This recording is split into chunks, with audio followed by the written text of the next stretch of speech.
সেই গুরুକୁ ଆମମାନେ ସମସ୍ତେ ପ୍ରାପ୍ତ ହୋଇଛନ୍ତି। ଆଉ ତାଙ୍କୁ ପ୍ରାପ୍ତ ହୋଇ ଏ ଜୀବନଟା ଆମମାନଙ୍କର ପ୍ରକୃତରେ ଧନ୍ୟ ହେଇଛି। ଏ ଜୀବନଟା ପ୍ରକୃତରେ ଆମମାନଙ୍କ ସମସ୍ତଙ୍କର ସାର୍ଥକ ହେଇଯାଇଛି। ତେଣୁ ଆଜି ଏଇ କଥା ହିଁ ମୁଁ କହିବାକୁ ଚାହେଁ, ମଣିଷ କେତେ ଜନ୍ମର ତପସ୍ୟା ଫଳରେ ତାଙ୍କୁ ପ୍ରାପ୍ତ ହେଇଛି, କେତେ ଜନ୍ମ ତପସ୍ୟା ଫଳରେ ଆମେ ଗୁରୁଙ୍କୁ ଆଜି ଦବାର ଅପୂର୍ବ ସୁଯୋଗ ଲାଭ କରିଛନ୍ତି। ଗୁରୁଙ୍କୁ ଦବାର ଅପୂର୍ବ ସୁଯୋଗ ଆମମାନେ ଜୀବନରେ ପ୍ରାପ୍ତ କରିଛନ୍ତି। ଏଇ ଯେ ଇଷ୍ଟବୃତ୍ତି ଆମମାନେ ସବୁଦିନେ ଯେ ଦିଅନ୍ତି, ଇଷ୍ଟାର୍ଘ୍ୟ ଦିଅନ୍ତି ମନ୍ଦିର କାମ ପାଇଁ, ଉତ୍ସବ ପାଇଁ, ବିଭିନ୍ନ ଇଷ୍ଟ କର୍ମରେ ଆମମାନେ ସବୁ ଖର୍ଚ୍ଚ କରନ୍ତି। ୟାରି ଭିତର ଦେଇକି ମଧ୍ୟ ଠାକୁର ଆମମାନଙ୍କ ପାଖରୁ ଆମର ଜୀବନର କେତେ କର୍ମଫଳ ଖଣ୍ଡନ କରିଦିଅନ୍ତି, ମଣିଷକୁ ପୁଣ୍ୟ ଜୀବନର ଅଧିକାରୀ କରି ତୋଳନ୍ତି।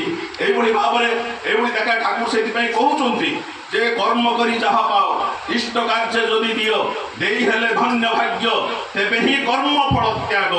ତୁମେ ଯାହା ରୋଜଗାର କରୁଛ, ତୁମେ ଯଦି ସବୁ ନିଜ ପାଇଁ ଖର୍ଚ୍ଚ କରିଦିଅ, ସେଥିରେ ତୁମ କର୍ମଫଳ ତ୍ୟାଗ କରି ହେବ ନାହିଁ। ତୁମେ ଯେତେ ଇଷ୍ଟାର୍ଘ୍ୟ ଦବ, ଯେତେ ଇଷ୍ଟଭୃତି କରିବ, ଯେତେ ମନ୍ଦିର ପାଇଁ ଦବ, ଯେତେ ସତ୍ସଙ୍ଗ କାମରେ ଖର୍ଚ୍ଚ କରିବ, ତୁମର କର୍ମଫଳ ସେତେ ହିଁ ତ୍ୟାଗ ହେବ। ଏଇ କଥାଟା ତୁମେ ଜାଣି ରଖ।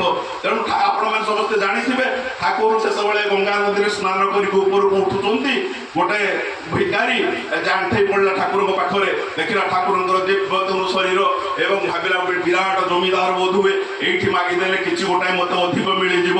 ତେଣୁ ଭିକାରୀଟି ଯାଇ ଠାକୁରଙ୍କ ପାଖରେ ଯେତେବେଳେ ହାତ ପକାଇ ଦେଇ ପତେଇ ମାଗିଲା, ବାବୁ আমাকে কিছু ভিক্ষা দাও, বাবু আমাকে কিছু ভিক্ষা দাও। শ্রী শ্রী ঠাকুর সেତେବେଳେ ତାକୁ ଚାହିଁଲେ ଏବଂ ତା ପାଖରେ ଆଣ୍ଠେଇ ପଡ଼ି କହିଲେ, ଆରେ আমার হাতে কিছু ভিক্ষা দে রে, আমার হাতে কিছু ভিক্ষা দে। ଯେତେବେଳେ ଭିକାରୀ ଭାବିଲା, ମୁଁ ତ ସବୁଦିନ ଭିକ୍ଷା ମାଗେ, ଏ ଲୋକଟା କ'ଣ ମୋତେ ଭିକ୍ଷା ମାଗୁଛି, ଇଏ ମୋତେ କ'ଣ ଥଟ୍ଟା କରୁଛି, କାହିଁବା ବୁଝିବ ସାମାନ୍ୟ ଭିକାରୀ କିଏ ଭିକ୍ଷା ମାଗିପାରେ? କେବଳ ହିଁ ଏ ଜଗତରେ ପୁରୁଷୋତ୍ତମ ଭିକ୍ଷା ମାଗି ପାରନ୍ତି ଆଉ ଜଣକୁ, କିନ୍ତୁ ପୁରୁଷୋତ୍ତମ ବ୍ୟତୀତ ଆଉ କେହି ଭିକ୍ଷା ମାଗି ପାରନ୍ତି ନାହିଁ ଭିକାରୀକୁ। ଏଇ ପୁରୁଷୋତ୍ତମ ଯେ ସେଦିନ ବସିକି ଯେ ତାଙ୍କ ପାଖରେ ହାତ ପତେଇ ଦେଇଛନ୍ତି, କିଏ ସେତେବେଳେ ଭାବୁଛି ମୋତେ ଏ ବୋଧହୁଏ ଥଟ୍ଟା କରୁଛନ୍ତି। ସେତେବେଳେ ସେଇ ପୁରୁଷୋତ୍ତମ ଆପଣମାନେ ସମସ୍ତେ ଶୁଣିଥିବେ, ଯେତେବେଳେ ବୁଦ୍ଧଦେବ ଯେତେବେଳେ ଭିକ୍ଷା କରି ଘୁରୁଥିଲେ, ସେତେବେଳେ ରାସ୍ତାରେ ଯାଉଛନ୍ତି, ଆପଣମାନେ ଏସବୁ କଥା ସୁନ୍ଦର ଭାବରେ ଜାଣିଥିବେ। ରାସ୍ତାରେ ଯାଉଛନ୍ତି, ଜଣେ ଭିକାରୀ ତାଙ୍କୁ ଭିକ୍ଷା ମାଗିଲା। ସେତେବେଳେ ବୁଦ୍ଧଦେବ ଯେତେବେଳେ ତା ହାତରେ ଭିକ୍ଷା ମାଗୁଛି, ସେ ଭିକ୍ଷା ମାଗିଲେ ଯେତେବେଳେ ବୁଦ୍ଧଦେବ ତାକୁ, ସେତେବେଳେ ଭିକାରୀ ଭାବିଲା, ମୁଁ ସବୁଦିନ ଭିକ୍ଷା ମାଗେ, ଇଏ ମୋତେ ଭିକ୍ଷା ମାଗୁଛି, ୟାକୁ ମୋତେ ଠକିଦେବାକୁ ହବ। ତେଣୁ ବ୍ୟାଗରେ ହାତ ପୁରେଇଲା, ଗୋଟେ ଚାଉଳ ଆଣିକି ତା ବ୍ୟାଗରେ ଦେଲା ଏବଂ ସେଇ ବ୍ୟାଗରେ ଦେବା ପରେ ସେ ହେଉଛି ମନେ ମନେ ଭିକାରୀ ଆନନ୍ଦରେ ଚାଲିଗଲା। ଇଏ ମଧ୍ୟ ବୁଦ୍ଧଦେବ ଆଶୀର୍ବାଦ କରିକି ଚାଲିଗଲେ। ଏବଂ ଯେତେବେଳେ ସେ ଭିକାରୀ ଯାଇ ଘରେ ପହଞ୍ଚିଲା ଏବଂ ସେତେବେଳେ ତା ସ୍ତ୍ରୀ ଯେତେବେଳେ ଚାଉଳ ନେଇ ରୋଷେଇ କରିବାକୁ ଗଲା, ଦେଖିଲା ଗୋଟେ ଲମ୍ବା ସୁନାର ଚାଉଳ। ସେତେବେଳେ ତାର ସ୍ୱାମୀକୁ ପଚାରିଲା, ଆଉ ତୁମେ କୋଉ ପଟକୁ ଆଜି ଭିକ୍ଷା କରିବାକୁ ଯାଇଥିଲ, ଆଜି ଗୋଟେ ସୁନାର ଚାଉଳ ବାହାରିଲା, ଏଇଟାରେ ହିଁ ଆମେ ଧନୀ ହେଇଯିବା।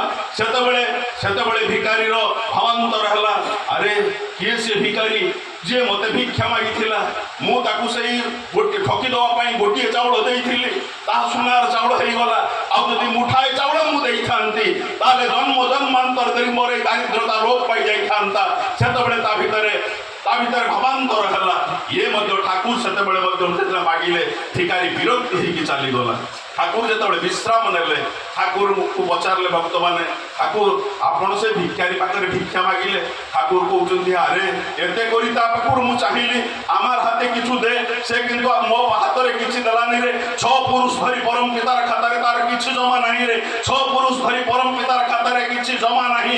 ଆଉ ଆଜି ଯଦି ସେ ମୋ ହାତରେ କିଛି ଦେଇଥାନ୍ତା ନା, ତାକୁ ଆଉ ଜନ୍ମାନ୍ତର ଧରି ଭିକ୍ଷା ବୃତ୍ତି କରିବାକୁ ପଡ଼ିନଥାନ୍ତା।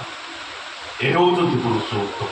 ତେଣୁ ସେଦିନ ଭିକାରୀଟା ମଧ୍ୟ ଏଇଭଳି ଭିକ୍ଷା ମାଗୁ ଗୋଟେ ସତ୍ସଙ୍ଗରେ ବସି ଯାଇଛି ଏବଂ ସତ୍ସଙ୍ଗର କଥା ଗୁଡ଼ିକ ତାକୁ ଭଲ ଲାଗୁଛି। କୌଣସି ପ୍ରକାର ସେ ଦୀକ୍ଷାଟା ଗ୍ରହଣ କରିଯାଇଛି।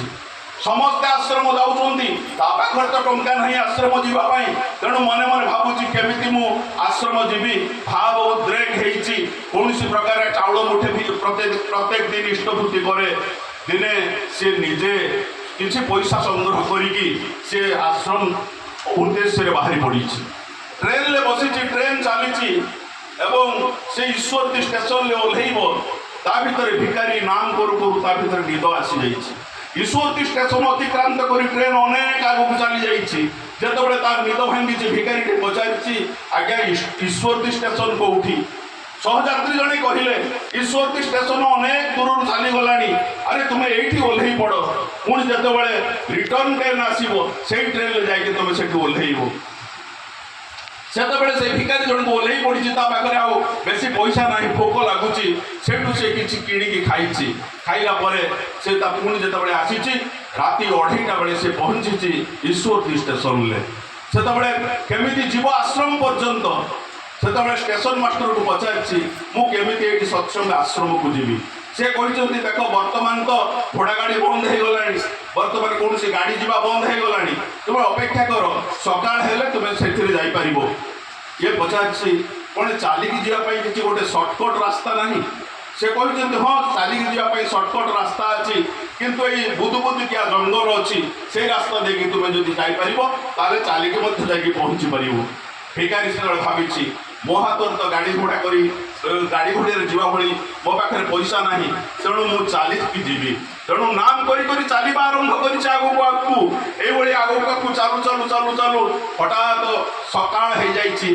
सूर्योदय उदय पूर्वर से भावुची मु ठाकुर को बर्तमान इष्टभूति कौन देवी तार मन बेल भी उठी कौन देवी भावुची यही समय देखी बनमल्ली गुड़ाक खूब सुंदर भाव में फुटी बास्ना भी होची किसी बनमल्ली तोली आनिला से बनमल्लीर पत्र गोटे ठुंगा कला एवं से ठुंगार से बनमल्ली को रखी व्याकुल भाव में नवेदन कला उद्देश्य हे दयामय ठाकुर मो पाखर तो आज किसी ना तुम उद्देश्य अर्पण करने बनमल्लीर फूल को तुम उद्देश्य समर्पण करुच्ची दयाक ग्रहण करूँ ये मंत्र पढ़ला जीव जगत जीवन कारण मंत्र तापर नवेदन कर रखीदेला रखी तार गामुछारे से बांधिला बांधिकी सी आश्रम उद्देश्य चलला कणिया खरारे बसिंट दयाल ठाकुर बहु दूर में ठिया है बिचरा भिखारीटा ठाकुर दूर चाहिए देखुं कहते अरे मो पाख कुआ सी जापार ठाकुर मते कौन डाकुंट जड़े भाई आसी नहीं जाइए ठाकुर पाखक ठाकुर पाखक गला बेलू ठाकुर कहते अरे मो कौन आनी मत दे भिखारी से तत्स्त हो ठाकुर कौन आनी मु कौन आनी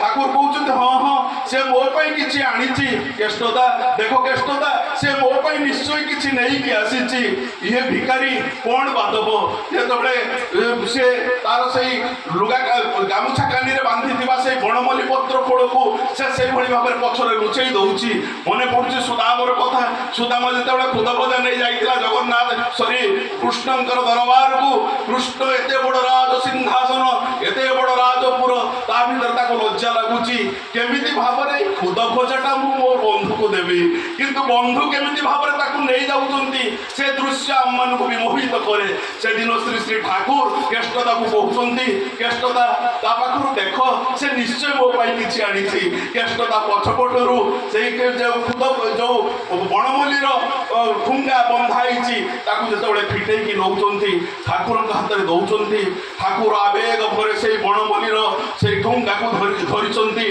ठुंगा को धरी केते सुंदर भाव से आघ्राण कहते जान जान केष्टदा एमती जिते त्रेतया जुगे जिते जो मोर जिते से बंधुर रास्ता अतिक्रम करुली जंगल भितर से मोर यही पाद गुड़ाक रक्ताक्ष हो उठूला से मोर अनुजना से बनमल्ली दे मोर व्यथा निवारण करुला এই বনমল্লী সহিত মোর অনেক যুগর সম্পর্ক কেষ্টতা জান কেষ্টতা মু যেতবে গোপু বালক মান সহিত যেতবে মু গরু গোঠ নেই যাওলি সেতবে সেই গোপাল বালক মানে এই বনমল্লীর হার করি মো বেকরে লম্বাই দেই মতে পূজা অর্চনা করুলে জান কেষ্টতা সেই দিন ঠার এই বনমল্লী প্রতি মোর এমিতি এক আসক্তি এমিতি এক আসক্তি মতে আঘ্রাণ ভিতরে মু যে বিমোহিত हो जाए केष्टदा मु विमोहित हो जाए कही कांदुंट ठाकुर आखिर लुह बड़ी पड़ुची